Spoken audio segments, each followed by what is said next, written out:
Boa tarde. Boa tarde. Podemos? Muito obrigada a todas as pessoas que estão aqui conosco, mas também que estão nos assistindo online. Esse é um evento especial, que tem, acho que, uma vontade de levantar nossa ambição enquanto sociedade, enquanto governo, enquanto setor privado. É um evento em parceria do Instituto Igarapé com o Centro Brasileiro de Relações Internacionais, o SEBRE, e a gente está aqui para falar de Brasil, potência verde, retomada da liderança na governança ambiental e climática. A título de apresentação, eu sou a Ilona Szabo, cofundadora e presidente do Instituto Igarapé. A gente trabalha, é um think tank do Brasil com atuação global nas áreas de segurança pública, digital e climática. E eu estou abrindo aqui com muita felicidade de estar num momento de muita expectativa de voltar à mesa. A gente está em solo africano, com uma representação brasileira que é sempre impressionante nessa COP, mas com um desafio agora de voltar a trabalhar junto. E a expectativa, acho que muito grande, que a gente volte a trabalhar junto. E uma emergência climática que demanda que a gente volte também a trabalhar junto. Então, um primeiro ponto que eu queria trazer é dizer que a gente, de fato, tem um país com todos os ativos, nossa gente, nossa natureza, nossa matriz energética, nossa produção alimentar, para que a gente possa ser uma potência verde, integrando todas essas políticas, todas essas áreas.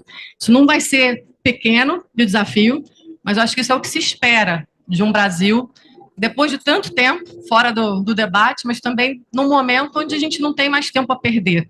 Acho que nossos panelistas vão trazer essa dimensão dessa urgência que todos nós sabemos, mas que a gente, infelizmente, tem que estar lembrando a cada momento. Também queria dizer que tem uma grande expectativa no mundo multilateral. O Brasil é um país que faz falta nas mesas de discussões internacionais, então a gente também está aqui para falar sobre isso, qual o papel de um país como o Brasil no mundo que tem ausência de liderança, um mundo que está buscando, infelizmente, mais fragmentação do que união, e nossos desafios coletivos demandam sentar junto e resolver problemas em forma de diálogo, em forma de cooperação. E também porque é um país, nosso país, ele é um país que ele é generoso, ele pode olhar não só para a nossa gente, mas também para a parte do sul global. Eu acho que isso também está faltando muito, um líder de uma transição justa, que leve em consideração de verdade os temas que estão tentando aqui ser incluídos nessa agenda, nessa COP, em outras, e que a gente possa também contar com um país que faça esse papel, que traga a perspectiva dos países em desenvolvimento, que possa trazer, de fato, as dores, as urgências e as necessidades para a mesa, né? Então, eu não poderia estar mais bem acompanhada, estou muito feliz de estar aqui entre pessoas que eu admiro muito e que eu também, enfim, conheço há algum tempo. Queria apresentar inicialmente a nossa presença aqui, é a única presença internacional e muito honrado de tê-la conosco, Jennifer Morgan, secretária de Estado e representante especial para a política climática internacional no Ministério das Relações Exteriores da Alemanha, desde março de 2022. A gente tem o embaixador Antônio Patriota, que é o atual embaixador no Egito, ex-ministro das Relações Exteriores do Brasil e também membro do Conselho Consultivo Internacional do SEBRE. A gente tem a Chay Suruí, nossa linda ativista jovem indígena, eu sou fã número 1, então estou aqui emocionada de estar em mais um painel com a Chay.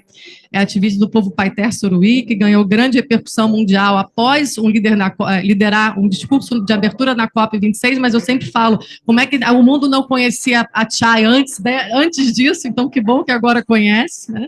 Isabela Teixeira, também ex-ministra de Meio Ambiente do Brasil, conselheira emérita do SEBRE, eu também sou presidente do Igarapé e conselheira do SEBRE, com muito orgulho também. Então, essa parceria aqui está bem representada no painel. Para começar, eu queria pedir essa reflexão da Jennifer sobre o que se espera, o que a gente, olhando o mundo, o que se espera do Brasil, de um país como o Brasil, nesse momento de emergência climática, onde, de fato, a gente sabe que a ambição está alta, mas a entrega não está, né? Como é que o Brasil pode contribuir nesse momento tão chave que a gente está vivendo em relação à emergência climática?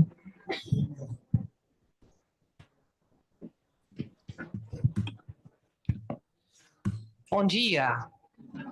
I'm so happy to be here. Estou muito feliz em estar aqui É uma grande alegria ver tantos amigos aqui, tantos colegas que já estão trabalhando há tanto tempo, como eu sei, nesses campos, nessas áreas. Muito obrigada em me convidarem para esse evento. Estou muito honrada ser parte desse painel.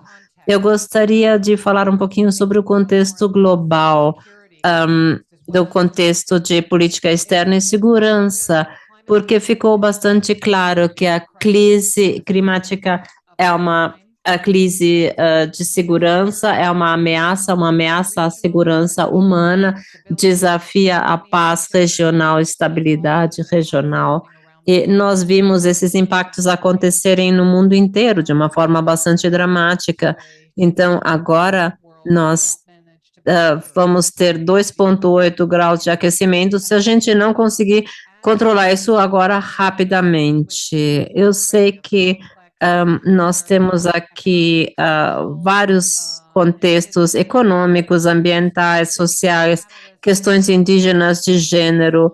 Aqui nós temos bastante espaço para tensões e conflitos, e em muitas regiões está sendo questionado o status quo geopolíticos. Então, temos muito desses desafios, e esse é um motivo por que nós estamos trabalhando com segurança de alimentar tudo junto. Nós estamos num mundo com mudanças das placas tectônicas e existe uma grande importância geopolítica da crise climática. Nós temos conflitos de recursos de água, alimentos, temos problemas humanitários, de migração, doenças, e também temos problemas geopolíticos da transição energética dos combustíveis fósseis até os renováveis. Então, nós estamos vendo que as coisas estão mudando,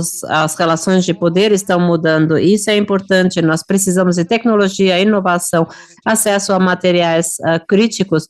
Isso vai determinar também as influências internacionais. Isso implica novos possíveis conflitos, mas também novas oportunidades. Olha, falando da perspectiva alemã e da Europa, a agressão na Rússia criou alguns danos, mas também colocou a segurança energética no topo da agenda, e mostra também por que nós temos que nos desligar dos combustíveis fósseis. Nós vimos como é que a dependência de combustíveis fósseis da Rússia nos fez vulneráveis, e nós estamos trabalhando muito para conseguir acelerar a nossa rota para novas energias, aumentando energia eólica e solar. Nesse âmbito, nesse contexto, essa segurança geopolítica e ambiental, que nós vemos a falar sobre o Brasil. Ficou claro que o Brasil é absolutamente crítico para todas as nossas batalhas globais contra a mudança climática, a justiça climática contra a crise climática. Nós ouvimos cuidadosamente as palavras do próximo governo do Brasil, queremos ouvir mais, aprender mais, e acreditamos que o Brasil possa ser um forte protagonista na agenda climática global. Somente algumas áreas, por exemplo, eu acho que eu vou começar com a área das energias renováveis, porque eu acredito que o Brasil pode ter um papel significante na transição energética, economia verde. O hidrogênio verde está acelerando, vai ter um papel importante na descarbonização das nossas indústrias. O Brasil tem um potencial excelente para a produção de hidrogênio verde. Aqui nós podemos trabalhar juntos, podemos ver como o Brasil também pode escalonar a energia sustentável verde, e, claro, a importância da Amazonas. Não podemos deixar de enfatizar como isso é importante para todos nós. O novo governo que realmente tenta resolver esses problemas, reduzindo o desmatamento a zero, que trabalha uma transição justa, que cuida das pessoas que vivem nas florestas, que ouve os povos indígenas e que vivem naquelas terras. Nós estamos muito felizes e queremos ouvir como essa nova administração quer realizar isso. E nós estamos prontos para trabalhar conjuntos com esse enorme desafios. Já está na hora. Nós temos enormes responsabilidades, mas também grandes oportunidades. E uma coisa, nós precisamos de uma cooperação médica, porque nós temos pouco tempo, nós temos que trabalhar junto em todos os níveis para fazer a transformação. Precisamos fazer os passos, mas nós temos só 8 anos, nós precisamos de soluções baseadas na natureza, escaloná-los, temos que transformar nossas economias para zero carbono. Isso pode ser feito a partir de modelos que nós temos que criar juntos. Nós temos uma parceria de muitas décadas com o Brasil, e isso inclui também desenvolvimento sustentável, proteção climática, e nós estamos felizes em aprofundar essa parceria e estratégia novamente. Estou muito feliz em levar essa missão para o Brasil em dezembro. Nós vamos ouvir, nós vamos pensar junto como nós podemos cooperar, porque as florestas amazônicas queremos escalonar energia renovável. Nós já estamos cooperando aqui, nós podemos aprofundar, nós estamos curiosos, queremos saber mais o que vocês estão pensando, quais são os sistemas que vocês estão querendo instalar, o que nós temos que fazer, e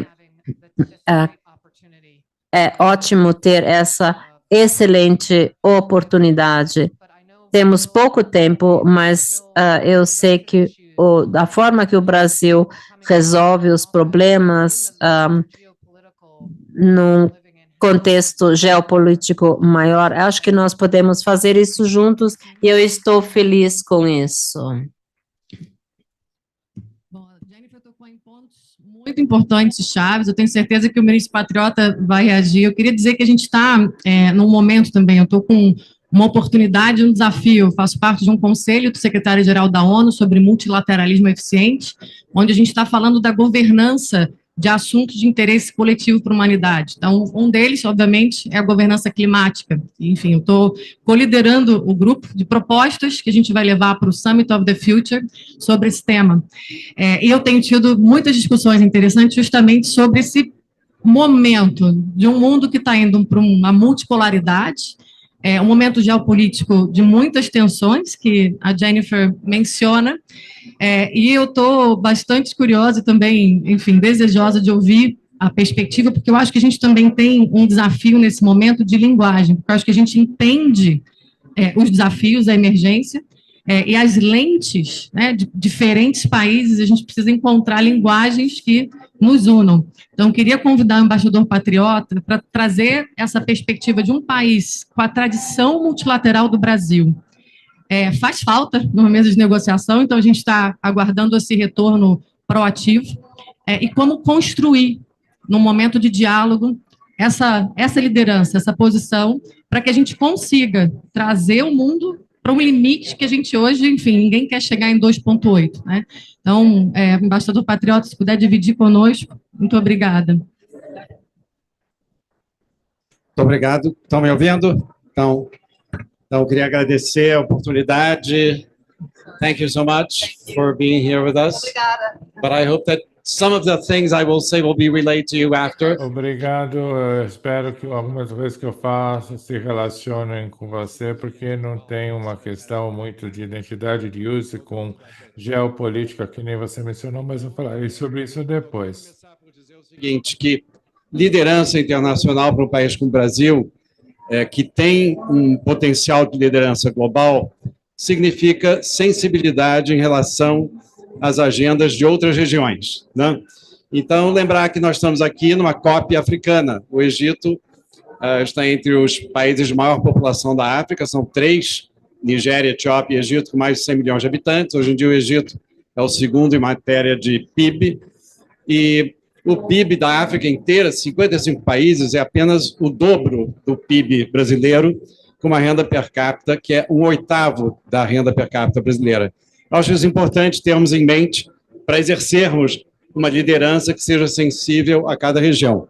O que é o mais importante para a África nessa COP? Algo que eu acho que pode ser resumido pela expressão justiça climática.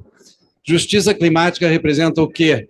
Representa reconhecer que a África contribui apenas com menos de 4% da emissão de gases de efeito estufa e paga um preço elevadíssimo em matéria de inundações, secas e outras interferências na agricultura, uma região que já foi extremamente penalizada pela pandemia e agora é uma das principais vítimas da guerra na Ucrânia, porque muitos países são importadores líquidos de alimento, está havendo inflação no preço de alimentos e precisa de muita assistência internacional.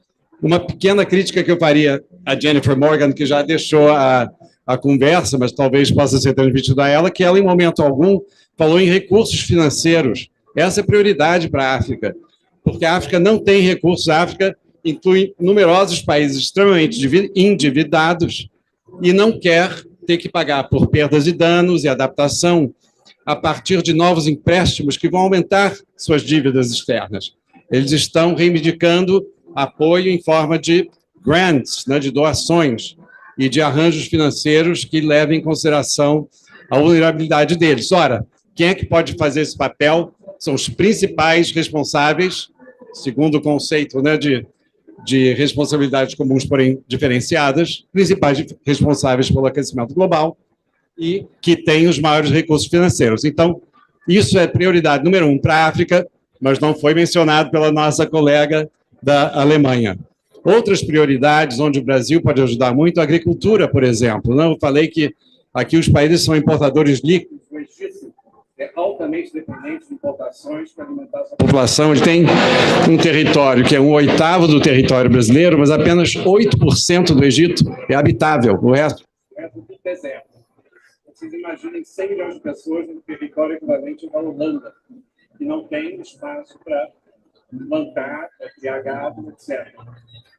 E o Brasil, que é o maior, enfim, o Egito, o maior parceiro comercial do Brasil na África, sobretudo importador de alimentos, mas também é carente de técnicas e de cooperação para melhorar a sua produtividade agrícola. Outros países da África também. Então, assim, para o Brasil não olhar só, isso é liderança também, não olhar só a África como um mercado em potencial, mas como uma região carente de cooperação para a agricultura, para também early warning, né, que é o alerta que salva vidas, evita tragédias, mas que exige tecnologia, satélites, capacidade de treinamento e educação. E lembrando, por exemplo, que na questão energética, os africanos se queixam um pouco de que são pressionados para embarcar na transição energética. Ora, há 600 milhões de africanos, mais ou menos a metade da população da África, que não tem eletricidade. Quer dizer, enquanto a Europa, hoje em dia, aumenta o seu consumo, né, de combustíveis fósseis e regride, inclusive, em direção ao carvão, para preservar um consumo elevadíssimo de eletricidade, aqui metade da população do continente não tem eletricidade. É um pouco injusto cobrar de um continente que só contribui com 30% do aquecimento global uma transição acelerada na área energética.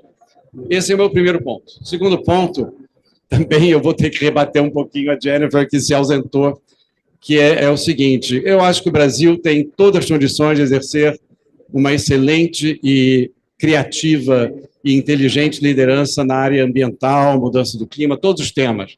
E ninguém melhor para falar sobre isso aqui do que a Isabela.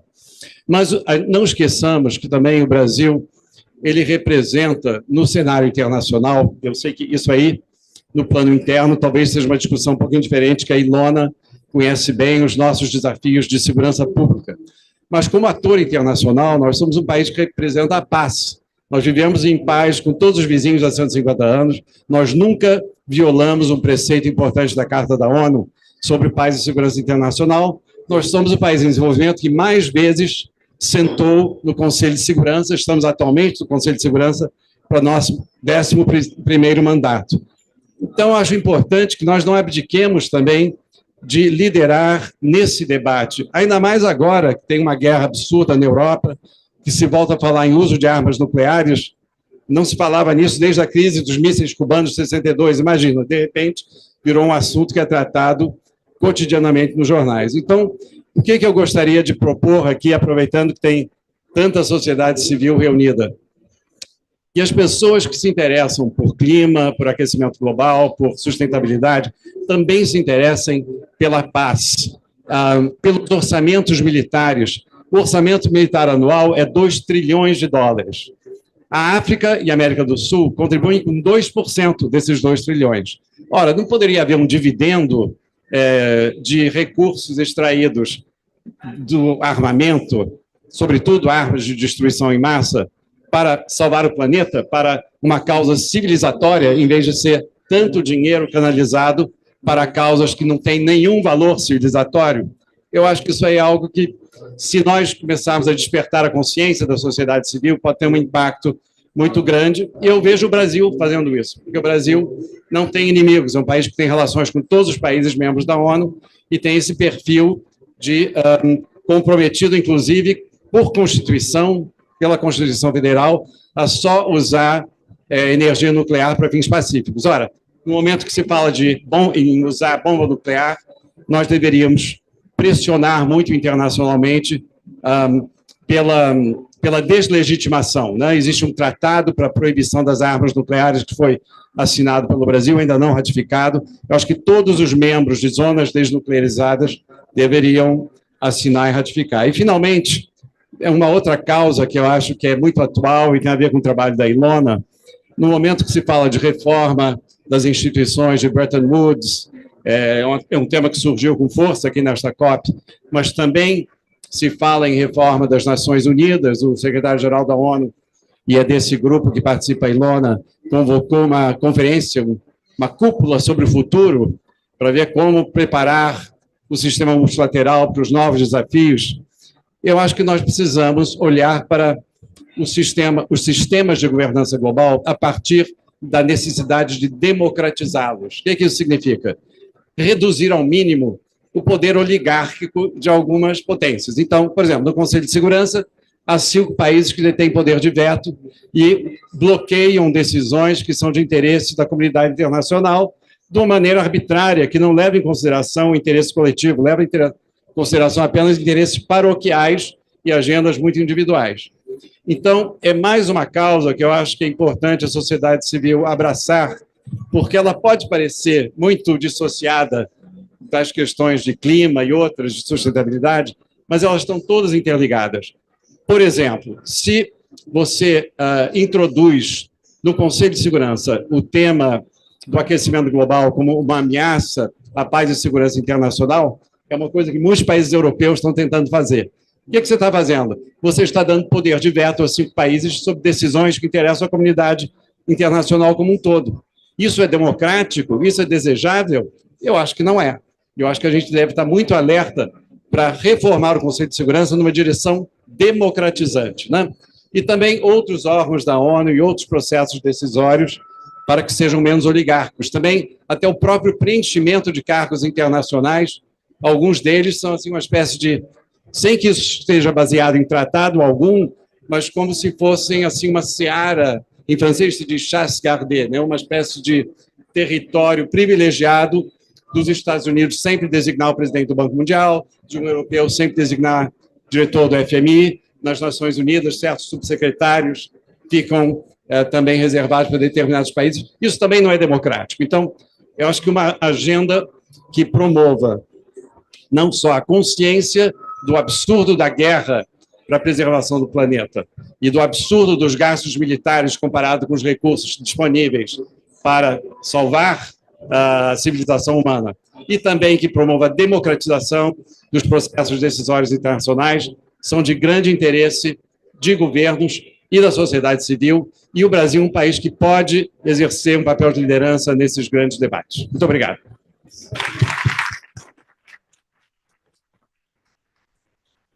Acho que temos aqui dias e dias para ficar dissecando essas mensagens, foram muito, muito importantes. Eu acho que todas de grande... acho que tem que sair daqui disseminando essas mensagens, embaixador, porque eu acho que todo mundo que está aqui nessa COP precisa ouvir.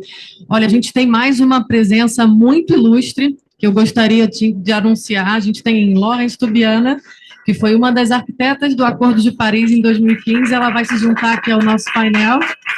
Uma honra. Muito obrigada.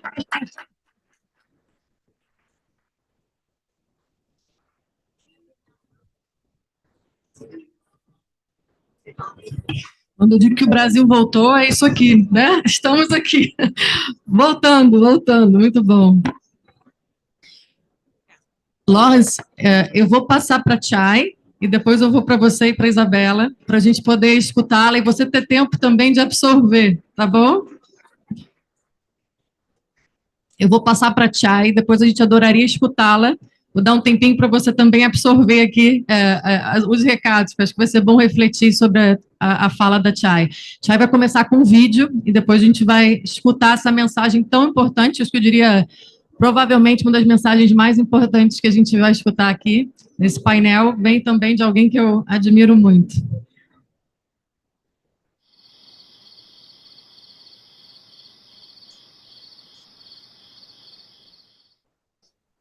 Meu nome é Chay Suruí. Eu tenho só 24, mas meu povo vive há pelo menos 6.000 anos na floresta amazônica.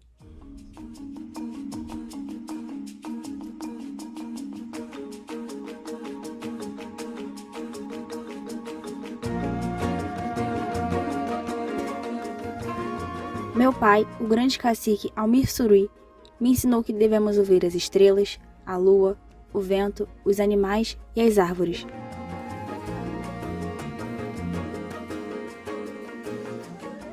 Hoje o clima está esquentando, os animais estão desaparecendo, os rios estão morrendo, nossas plantações não florescem como antes.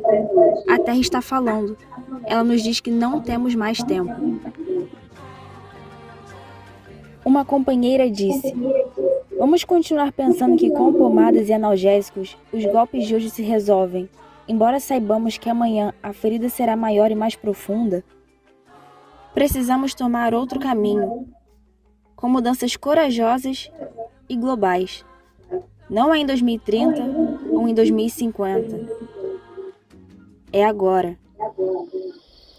Enquanto vocês estão fechando os olhos para a realidade, o guardião da floresta, Ariuru Euauau, meu amigo de infância, foi assassinado por proteger a natureza. Os povos indígenas estão na linha de frente da emergência climática. Por isso devemos estar no centro das decisões que acontecem aqui. Nós temos ideias para adiar o fim do mundo.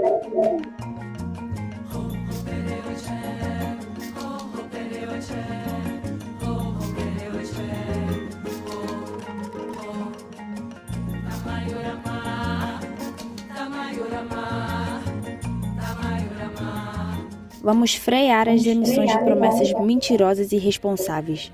Vamos acabar com a poluição das palavras vazias. E vamos lutar por um futuro e um presente habitáveis.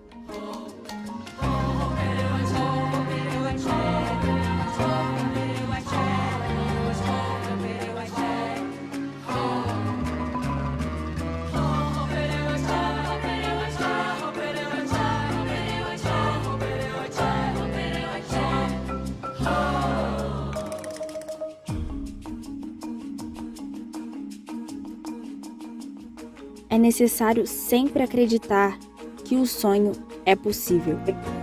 Que a nossa utopia seja um futuro na Terra. Obrigada.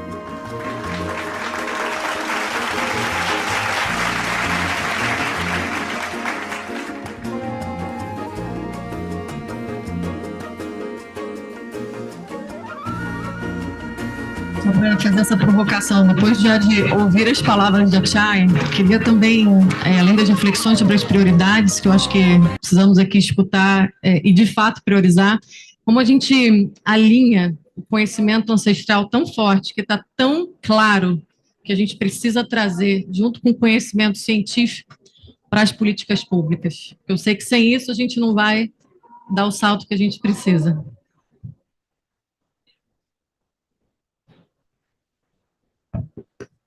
Estão me ouvindo? Primeiro, eu queria agradecer o convite, por fazer parte, né, dessa mesa, estar ao lado de autoridades, né, tão importantes como as aqui se encontram. Já é a segunda vez que eu estou fazendo uma mesa, né, com o Patriota e com a Isabela. Daqui a pouco, se faz a terceira, a gente vai para o Fantástico, né? Então, estou muito feliz, né, de estar aqui. Acho que isso já é muito representativo, né? A gente ter autoridades falando aqui e ter uma jovem mulher indígena também nessa mesa. Falando. O vídeo, né, não sei cadê o Bruno, foi feito tá ali, pelos alunos do Bruno, né, essa lindeza que vocês viram, do meu discurso na COP passada. E como que a gente alinha conhecimento ancestral, né, políticas públicas no enfrentamento da crise climática, né? Como que a gente faz isso? Primeiro,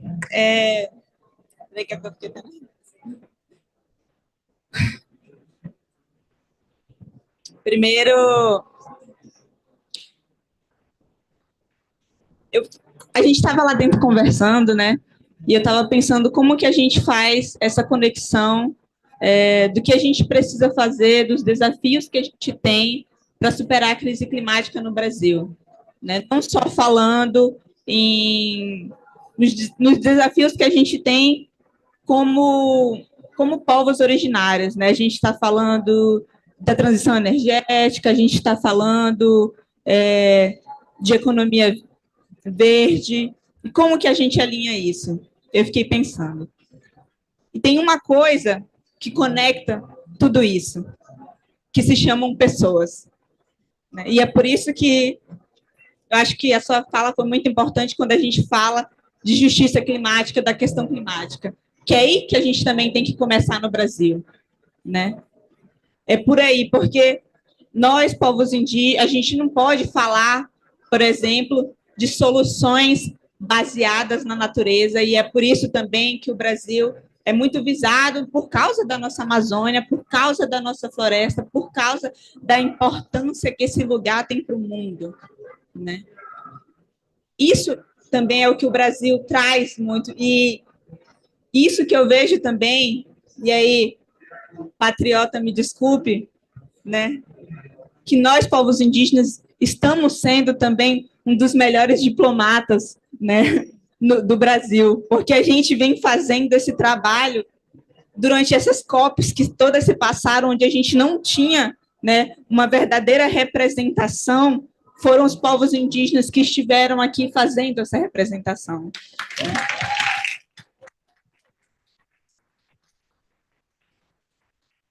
Então, e como que a gente faz que conseguimos vencer essa etapa, essa batalha? Começa a pensar, então, no futuro, que é isso que a gente precisa pensar, parar de olhar para o passado e começar a olhar para frente. E quando eu falo, né, em soluções baseadas na natureza, eu não estou falando só de mercado de carbono, não, né? E até quando a gente fala de mercado de carbono, primeiro a gente tem que pensar na questão da justiça climática, né? A gente está falando de mercado de carbono, principalmente dentro dos territórios indígenas, mas isso nunca vai funcionar se aquela população que está ali não tem educação, não tem saúde, né? Não tem segurança. Como que a gente vai construir qualquer solução sem primeiro pensar nas pessoas?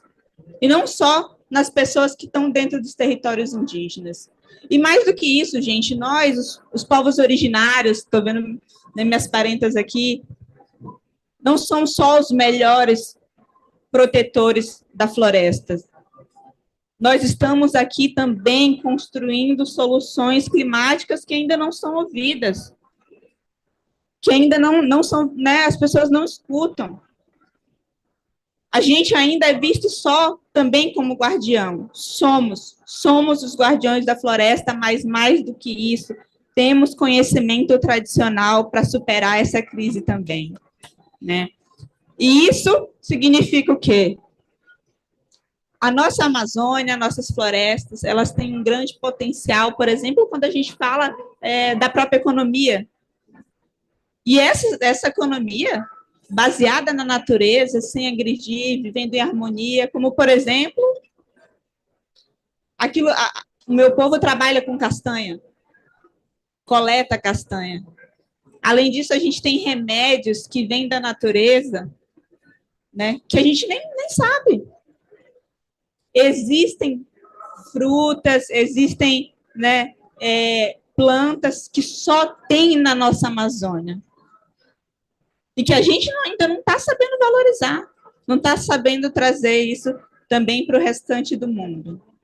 E eu acho que a gente tem que começar a pensar nisso também, né? Tem que começar a pensar também, por exemplo, a gente sofreu muito durante esses últimos anos, né? A gente vai ter um caminho longuíssimo pela frente, a gente vai ter um trabalho enorme e que a gente só vai conseguir, né, reconstruir, e não só reconstruir, mas construir mesmo, porque acho que a gente tem que construir muita coisa juntos. Governo, sociedade civil e empresas também, né? E pensando nisso, né? Pensando em tudo isso que a gente... Joênia chegou também. Pensando, né, em como essa sabedoria ainda não é vista, como essa Amazônia ainda não é valorizada, eu penso muito em como a gente ainda é pouco ouvido, né? Como durante esses 4 anos a gente, né, sofreu tanto, como eu mostrei no vídeo, a gente perdeu gente que a gente ama. E é diferente do que está aqui, né, só falando de dados, só falando, enfim, também do que a gente precisa construir. A gente está falando das nossas vidas. E eu acho que a gente tem que trazer essa pauta para todo mundo. As mudanças climáticas, elas são um desafio global. E a gente tem que fazer que seja um desafio nacional, que seja um desafio para o nosso país, que a gente esteja realmente compromissados a superar isso. A gente tem que pensar, por exemplo, né, como eu estava falando de tudo isso que a gente passou, os garimpeiros, por exemplo, que estão lá no Yanomami, né, os invasores ilegais que estão lá, mas a gente também tem que pensar, ok, a gente vai tirar eles de lá e vai fazer o quê? Quais as alternativas que a gente vai criar? Alternativas sustentáveis, alternativas, né, que realmente nos coloquem esse desafio que a gente tem de superar, né, esse desafio das mudanças climáticas, onde o Brasil é protagonista. E hoje pode voltar a ser, né, ter esse grande papel e ser essa grande liderança mundial mesmo. Nós temos essa capacidade, né, de fazer isso. E, principalmente, ouvindo quem sofre todo dia lá, que somos nós, os povos originários, né? Então, eu acho que a gente tem que, em todos os aspectos, construir essas soluções, colocar realmente isso como um desafio nosso. A gente, como eu falei, vai ter muita coisa para reconstruir nesse Brasil e construir. Mas que, então, a pauta das mudanças climáticas, não só pensando, como eu falei, em conservação, mas lembrando que falar de mudanças climáticas é falar de pessoas, é falar de cidades sustentáveis, é falar de transporte de qualidade, é falar de saneamento básico, é falar de educação ambiental, né? Porque a gente também nunca vai conseguir fazer com que isso realmente, né, seja um desafio se a gente não consegue fazer com que a gente fale esse assunto quando a gente está em casa. com nossos amigos, com nossos pais, né? Eu falei isso ontem no nosso painel que a gente tem 305 povos indígenas no Brasil. E o que a gente sabe sobre eles? A gente não sabe nada. A gente não sabe dos problemas, a gente realmente, né, não sabe o que está passando lá. Imagine entender as soluções que a gente está criando.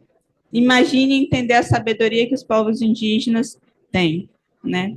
E o mundo inteiro já viu também e entendeu a importância dos povos originários na questão ambiental. E é por isso também que hoje a gente está com a nossa maior delegação indígena aqui, e o Brasil, eu acho que uma coisa importante de falar, né, é que o nosso Brasil é a segunda maior delegação presente aqui na COP. Só não é maior que o Egito, que é o host, né? Então isso mostra a nossa força e a nossa vontade de construir. Mas que a gente tem que saber também falar e alcançar as pessoas que geralmente não sabem disso. E olha que a gente está vindo com essa maior delegação, ainda no governo Bolsonaro, ainda com toda a dificuldade, ainda com, enfim, muito caro, né? Ainda assim, estou vendo todos vocês aqui, né? Eu acho que porque a gente está com essa vontade mesmo de mudança, a gente está entendendo que falar de mudanças climáticas não é simplesmente uma pauta, né, de um partido, a gente está falando das nossas vidas, realmente suprapartidário e devia estar em todos os aspectos, né, do nosso governo também. Porque meio ambiente também é falar de saúde, meio ambiente é falar, eu não consigo pensar em nenhum aspecto da minha vida sem que o meio ambiente esteja lá, né? Sem que eu tenha que falar de florestas. E às vezes a gente pode até não perceber isso. Mas se depois vocês podem parar para refletir e vocês vão ver. Tudo que está em volta de vocês está ligado ao meio ambiente, está ligado a essa pauta ambiental. E a gente vai ouvir mais a Chay, mas aqui a nossa convidada tem que sair em 5 minutos. Eu prometo que a gente volta com ela. E eu acho que ela traz a coisa mais importante para a gente poder colocar as pessoas no centro. A gente está falando aqui, de fato, de resolver, principalmente num país como o Brasil, que já fez uma redução de desmatamento incrível. Para a gente conseguir que ela seja sustentada, a gente vai ter que pensar como compatibilizar essa preservação que a gente quer com o bem-estar e o desenvolvimento sustentável. Então, acho que a Chay trouxe aqui a questão central da próxima etapa da nossa ambição. Laurence, você que acompanhou todo esse processo brasileiro também, no mundo internacional, o papel do Brasil no multilateralismo, que recado você tem para a gente, quais são suas reflexões para esse momento tão especial?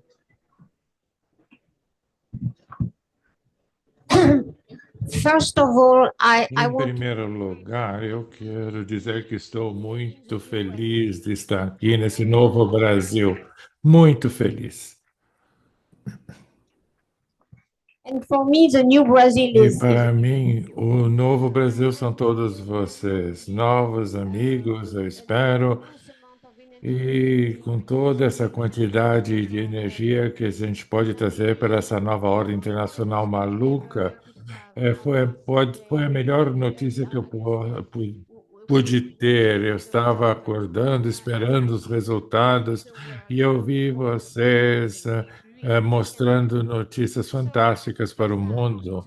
E isso já é bastante. Em segundo, eu acho que, ouvindo o Chay, eu acho que o dinamismo das suas comunidades, e principalmente o povo indígena, vocês trouxeram essa revolução na conscientização do mundo, mesmo que a gente não veja isso acontecendo, porque ainda as coisas estão onde estão, mas vocês estão trazendo uma nova cooperação da nova geração, porque uma maneira, cada vez mais nós estamos restritos pelo nacionalismo, não aquele bom mas aquele ruim, ou seja, temos que defender e sermos agressivos contra tudo isso. O problema é que cada um fecha as suas fronteiras e não houve outras adias. Por isso que eu coloquei no meu distintivo aqui, ouvir, temos que ouvir. É um momento muito perigoso, temos que ouvir o interesse e os problemas dos outros para conseguir uma paz renovada. E eu concordo com você. O dinheiro que a gente gasta, é claro que eu estou estressada na Europa, estou aterrorizada com a guerra, a agressão é terrível, milhares de pessoas morrendo em terríveis circunstâncias. E agora nós temos apenas uma situação militar de responsabilidade. E o que você falou, essa base de paz é entender segurança de uma maneira diferente. Agora, é claro, eu não poderia dizer isso agora na Europa, que não deveríamos gastar tanto dinheiro na parte da militarização, mas deveríamos gastar o dinheiro como você fazer, quais nas dificuldades globais, porque essa é a melhor chance para paz. E a mudança climática é uma chance oportunidade, e uma oportunidade bom para a mudança. E acho que é por isso que nós precisamos um novo governo para todos os sistemas. Eu sei que nós temos que parar, e vou parar aqui, mas a gente tem que pensar profundamente nesse sistema. Temos as cidades envolvidas nessas discussões e nessas decisões, e temos que ter os cidadãos e as comunidades para saber o que eles querem, uma solução na base. E isso vale para todos os países. E é por isso que eu acho que aquilo que você mencionou como uma comunidade nós podemos ser brasileiros e povos indígenas ao mesmo tempo. E temos que ser donos da nossa solução, e isso tem uma ressonância internacional também. Então, eu acho que o Brasil pode ser uma ponte entre toda essa discussão e entender que a sociedade democrática é importante e a solução tem que ser encontrada. E eu acho que esse novo Brasil irá acessar o mundo, não é sobre fechar fronteiras, sendo aquele com maior poder, mas é cooperar juntos, porque de qualquer maneira nenhuma pessoa, nem mesmo o Putin na Rússia, o Xi Jinping na China, pode fazer as coisas sozinho. Então, para mim, isso é uma mensagem muito importante. E a segunda, que nós estamos vendo que nós não entendemos uns aos outros anymore. A Europa não sabe o que está acontecendo na América Latina, existe muito preconceito, e eu vejo isso dos dois lados, ou menos, mesmo com muitos países africanos hoje. E podemos ter uma lista muito grande desses desentendimentos, isso é perigoso. Nós não podemos solucionar as coisas com força e guerra. Nunca funcionou. Então, vamos propor que o que temos que fazer na ação do clima, nas políticas climáticas, envolver a maior parte das pessoas e setores possíveis, não porque nós temos que ter um consenso fraco, mas porque nós temos que mobilizar muita energia, mas o seu país tem coisas fantásticas e pode respeitar a natureza, é aqueles que lidam com a natureza, e vocês têm capacidade de fazer isso em muitas regiões. E você tem que ter uma democratização dos sistemas. Nós temos que tornar os governos responsáveis, não é? E você tem isso em nível estadual, o Estado tem que ser representado aqui de uma maneira mais forte, que nem você falou, a sua comunidade precisa ter um assento à mesa.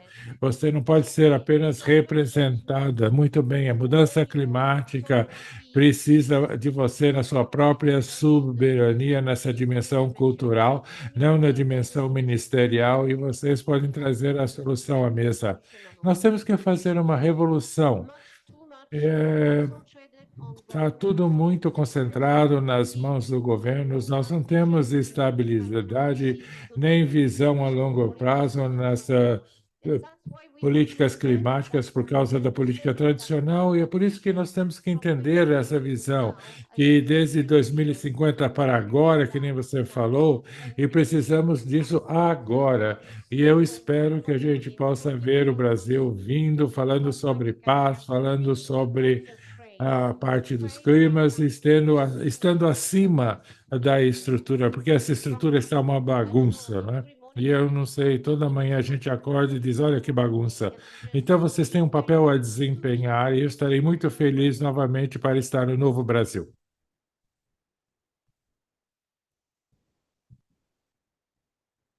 Thank you so much, Lohans, for coming and for the Muito sharing. obrigada por vir e compartilhar o seu entusiasmo conosco. Muito obrigado.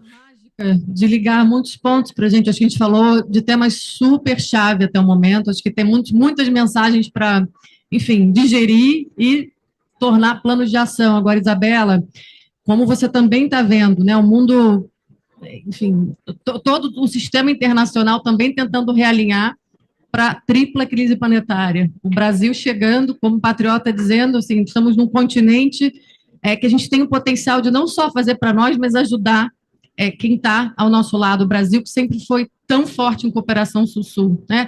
E aí, como é que a gente alia a pobreza, a desigualdade, ao desafio também de uma transição justa? Eu tenho um sonho, ministro, que a gente traga esses 700 milhões de pessoas já para energia verde, para economia verde, para uma transição possível, porque os nossos países têm esse potencial, mas vai precisar de uma cooperação forte entre nós. Então, enfim, queria levantar também essa ambição, pedir para a Isabela trazer essa visão de como, de fato, dialogar, né, seja com a potência que nós somos alimentares, mas de uma forma mais sustentável, de uma potência de matriz já mais limpa, mas muito mais renovável do que a gente tem hoje, e, obviamente, protegendo aqui tudo que a Chay falou, e já falou muito melhor do que todos nós, e só queria reiterar que daqui é o ponto de partida, né, com as pessoas no centro. Então, Isabela, divide com a gente que esse painel que já está cheio de emoções, a gente não tem tanto tempo, depois a gente vai conversar, não vai dar tempo das perguntas e respostas, mas está todo mundo aqui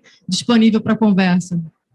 Bom, vamos lá, boa tarde, né? E eu vou ter que ser muito breve, porque nós estamos administrando os painéis, então eu não vou falar tudo que a Ilona esperava que eu falasse, porque não tem tempo. A primeira, eu vou compartilhar uma emoção, eu fiquei muito feliz de poder juntar nesse painel grandes amigos da minha vida pessoal, tá? Inclusive a nova geração, ela é minha melhor amiga de infância agora, entendeu? Mas eu vou explicar, por causa de Neidinha, tem o lastro da antiguidade, não do tombamento ambiental, né? Minha queridíssima amiga, porque eu aprendi muito quando eu estava à frente do Ministério, nos embates do CONAMA, enfim, então ela tem uma inspiração excepcional. Não é só um amigo, ele é um cúmplice, nós somos ministros juntos, tá? Então, parte muito significativa do sucesso do Brasil na Rio+20, na trajetória de Nagoya, na trajetória de Divina Mata, na trajetória de Paris, se deve a essa aliança com Itamaraty, e é uma coisa que o embaixador patriota fez muito interessante, que poucas pessoas sabem. Ele mudou internamente, na forma de governança, o status da área ambiental climática dentro do Itamaraty passou a ser no primeiro escalão do Itamaraty, diretamente ligado a ele. Isso mudou as relações da instituição e como é que a própria Itamaraty passou a se relacionar com a Esplanada numa nova perspectiva. É o trabalho dele. Tá? Foi o trabalho dele que propiciou que a gente pudesse ter essa trajetória. Esse homem que eu acho que, além de ser um cúmplice, ele é uma das maiores autoridades do mundo em multilateralismo. Então, tenho orgulho de ter um diplomata com essa qualificação, tá? Porque ele representa todos nós. Tá? E eu acho que essa reforma da ONU passa, sim, para a excelência da diplomacia brasileira, e eu tenho no Patriota, para mim, um popstar. Ele fala que eu sou popstar, mas ele é um popstar. Tá? Obviamente, eu fiquei felicíssima de encontrar a Jennifer, né, que é uma grande amiga, e Tubianá, que nós sem falar, porque nós trabalhamos tão próximas, tão juntas, e eu acho que ela traz aqui, as duas trouxeram, a perspectiva de o mundo se voltando para o Brasil. Isso de uma maneira positiva, orientada pela esperança, pela capacidade de olhar o que o Brasil fez no passado, mas de apostar no Brasil como uma resposta para o futuro. Eu acho que uma mensagem central da discussão aqui é: nós estamos discutindo governança climática neste painel. Isso significa dar liderança, conferir liderança ao Brasil. Essa liderança, essa discussão, que é uma discussão baseada no olhar internacional sobre o Brasil, que não é mais um olhar de estarrecimento, ou um olhar de desconfiança, um olhar de falta de credibilidade, mas é um olhar de esperança, de solidariedade. A Jenny falou: dezembro, vou estar aí com vocês. A Tubianá vai ano que vem ao Brasil. Todo mundo quer conversar com o Brasil. Você viu a alegria que ela falou desse novo Brasil, que é o Brasil que se identifica com o mundo. Isso é ser parte de governança climática. É um país que todo mundo quer perto, tá? Que sabe ouvir, que é aquilo que o Patriota falou com muita propriedade, que sabe entender as diferenças dos outros e dialogar a partir do que as realidades que os outros países, outras sociedades são, e não impondo a nossa realidade. Construir a partir disso significa que você tem a capacidade também de conectar as agendas, porque os olhares não são só sob a perspectiva estritamente ambiental. A agenda climática é uma agenda sobre desenvolvimento, é uma agenda sobre como é que nós vamos correr esse século vivendo, buscando melhoria de qualidade de vida e promovendo o crescimento econômico. Nenhuma nação renuncia a desenvolvimento. Não existe isso. Todos buscam, o homem da nossa natureza, melhorar. Agora, quando o Patriota fala que nós temos cerca de 600 milhões de africanos sem acesso à energia, tá? Você vai discutir se vai esperar o hidrogênio verde ou você vai viabilizar uma solução de curtíssimo prazo com uma responsabilidade histórica que não só aqui, dos países pobres, que não têm alternativas para desenvolvimento. Muitos dos países não têm alternativas, e essa é a diferença com o Brasil. O Brasil tem alternativas. O Brasil é um país afirmativo numa liderança, estamos aqui falando de governança climática, porque nós temos alternativas. Nós temos uma tradição da paz. Eu acho que ficou super bonito o Patriota trazer isso aqui. O Brasil tem que ambicionar ser o líder da paz climática. Não disso que a Tubianá tanto apontou aqui, de um mundo que está uma confusão, que ninguém consegue se entender, que as pessoas não se reconhecem. Este é um país que promove que todo mundo possa vir junto, porque nós somos uma sociedade diversa, criativa, e uma sociedade que tem que reconhecer os seus problemas. Nós não temos que esconder os nossos problemas, mas nós temos singularidades. E essas singularidades, como a Amazônia, como a agricultura tropical brasileira, estou vendo o Rodrigo aqui, precisam oferecer soluções contemporâneas. Nós não precisamos, o desmatamento é um problema do passado, é um problema que marca a Amazônia com todos os piores indicadores e marca o Brasil com uma exclusão do mundo contemporâneo. A Amazônia põe o Brasil no mundo, a Amazônia de hoje tira o Brasil do mundo. E a Tchá é muito objetiva quando ela fala: o Brasil não conhece o que nós somos, não sabe o que são os povos indígenas, não sabe o que são as populações tradicionais, o Brasil não se conhece. Está na hora dessa governança climática. O brasileiro, que tem tanto bem-querer e tanta autonomia para agarrar a bandeira brasileira, agarre a bandeira brasileira dos vários Brasis que se juntam em um só, que é o da democracia e da inclusão política e da inclusão social. Essa é a bandeira da justiça social do país. Não é uma bandeira de que pessoas que defendem o Brasil saem no meio de uma rua com a arma na mão ameaçando os brasileiros. Isso não é o Brasil. Isso não é o Brasil. O Brasil é um Brasil que quer construir o caminho da paz climática com os nossos interesses. E para começar a fazer isso, tem que começar a ouvir os seus próprios vizinhos. Se temos mais de 150 anos com paz e respeito nas relações, e olha que tentaram destruir recentemente. A resiliência vem dessa convivência histórica, que todos os nossos vizinhos não desistiram do Brasil, resistiram heroicamente à desconstrução que nós observamos nos últimos 4 anos, uma tentativa de desconstrução. Nós temos que saber vir alinhados com ele. E aí, Tchai, não é só a Amazônia, é a Bacia do Prata também. Nós temos 2 importantes bacias, vamos olhar pela territórios que a natureza se expressa, e a América do Sul terá que vir junto. Então, se a América do Sul tem que vir junto, quando a gente fala de alianças, como ontem estávamos discutindo aqui a Aliança das Florestas Tropicais, tá? Do Brasil, África, Congo, Indonésia. No caso do Brasil, ontem eu falei, eu vou reiterar, Que bom que o Brasil já tentou no passado, que começou na minha época, foi assinado, vai avançar, mas terá que vir com os países amazônicos, que se é para representar as florestas tropicais do Brasil e a Amazônia, a segurança climática, nós teremos que vir com os países amazônicos juntos e teremos que usar o Tratado de Cooperação Amazônica, que é o único tratado internacional que tem sede no Brasil para valorizar o interesse. Cooperar significa estar unido, cooperar significa vir junto, cooperar significa inovar. E a governança climática tem que permitir isso. Conectar pontos não é só pela área ambiental. Conectar pontos é na abrangência e na diversidade da agenda climática resolver o problema da fome. Clima tem que vir com a erradicação da fome.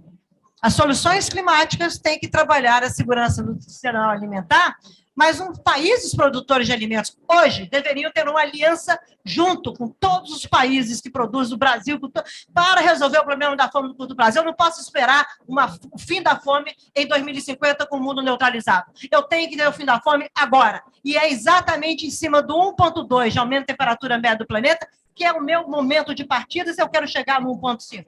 E é essa voz forte, que sabe ouvir, mas sabe falar, não só no Sul-Sul, e aí é um ponto importante que nós temos que valorizar aqui, é na capacidade do Brasil construir também com o Norte e Sul.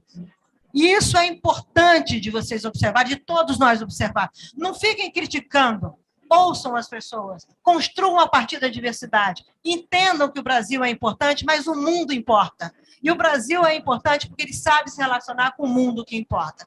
E essa conexão, claro que tem bad guys, mas tem mais good guys do que bad guys. Está na hora da gente olhar pelo lado positivo da agenda. E a governança climática está sendo colocada aqui, é uma governança climática orientada para soluções. O setor privado brasileiro se move em torno das soluções. Ele está buscando isso. A sociedade civil se move nisso. Aliás, não é só uma resistência, é uma afirmação, é um comportamento assertivo, afirmativo de mudança, que a Chay representa tão bem na nova geração, mas nós, da velha geração, também representamos, defendendo a democracia.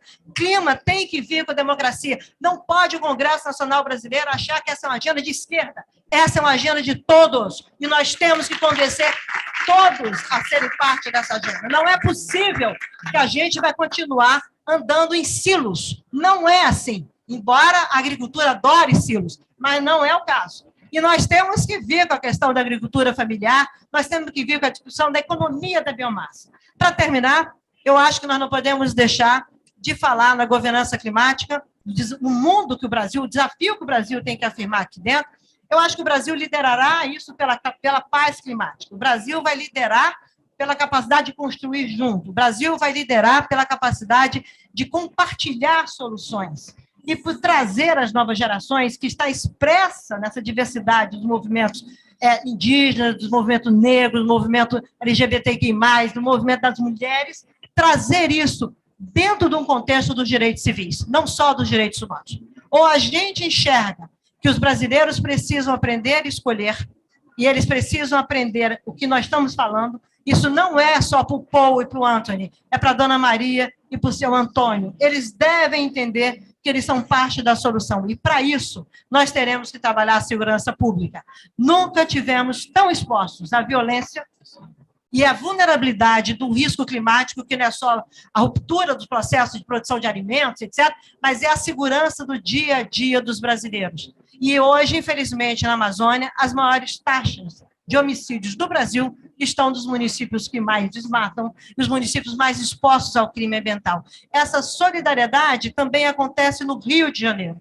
O Rio de Janeiro também vive a mesma. A grilagem urbana é o mesmo movimento das milícias do crime organizado da grilagem das florestas. Então, está na hora da gente escolher. Vamos ser uma sociedade do bem, vamos ser uma sociedade que vai aproximar todos, vamos trabalhar isso na perspectiva da governança climática e, portanto, vamos falar de desenvolvimento, de escolhas, de fornecer escolhas, de dar alternativas para o consumidor brasileiro, dar alternativas que, individualmente e coletivamente, o Brasil volte a ser um país referência para o mundo, não porque nós resolvemos os problemas, mas porque nós juntamos, trazemos o mundo conosco. E é isso que o mundo quer estar junto. Esse é o grande desafio do sistema multilateral, não só na cúpula do futuro, mas eu acho que começa ano que vem, o ano da reforma de Bretton Woods. O sistema financeiro internacional vem aí com as mudanças, está na hora do BNDES mudar também. Então, vamos junto mudar o Brasil e mudar o mundo. Esse é o convite para essa gente bronzeada, que é simplesmente, você me desculpe, do cacete. Vamos lá.